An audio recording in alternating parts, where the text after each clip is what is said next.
भाई थोडं मॅटर झालं, तू लवकरात लवकर पोर घेऊन ये. अरे झालंय काय पण? अरे तू येत की नाही येत? ठीक आहे यायलो. चला.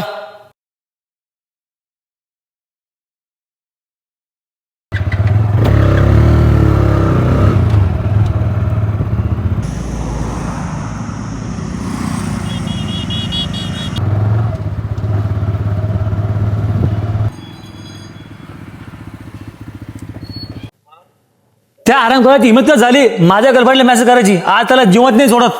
अरे थांब एक मिनिट. म्हणजे आपण त्या मुलाला मारायला चाललो जो मुलगा तुझ्या गर्लफ्रेंड सोबत मेसेजवर बोललाय? तुझ्यासोबत तू केला असता तर तू सोडला असता का? थांब एक नंबर घे. कोणाचा नंबर आहे? घे ना तू एक नंबर तर घे. 83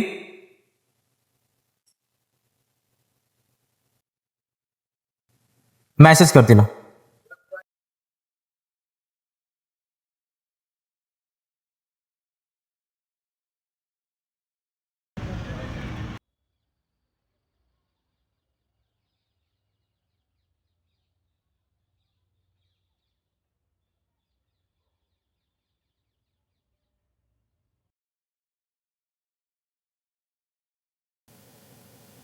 अरे ब्लॉक केलं.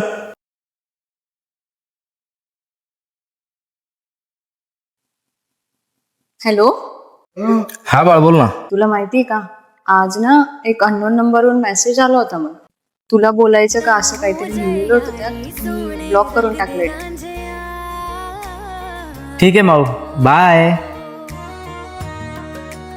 कसं असतं लखन माहितीये का नात्याचं? जो व्यक्ती आपला आहे ना त्याला किती पण लांब ठेवलं, कसं पण ठेवलं तरी तो आपलाच राहणार. त्याची लॉयल्टी नाही सोडणार, कधीच तो बदलणार नाही. आपली वाईट वेळ आली तरी सुद्धा बदलणार नाही. पण जो व्यक्ती आपला नाही आहे ना त्याला जगातली सगळ्यात अनमोल गोष्ट आणून त्याच्या पायात ठेवली, आपला जीव ओवाळून जरी ठेवला ना तरी ती व्यक्ती बदलते. नात्याचं असंच असतं. ठीक आहे, आज तुझं ऐकून त्या पोराला मारायला जाऊ, मारू पण आपण, तुझ्या शब्दावर करू ते. पण मला सांग, उद्या दुसरा पोरगा मेसेज नाही करणार?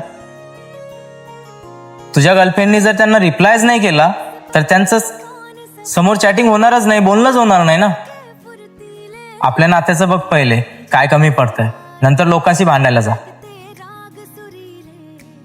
सोड, नात्यामध्ये विश्वास करणं ठेव. चल चहा घ्यायला बस.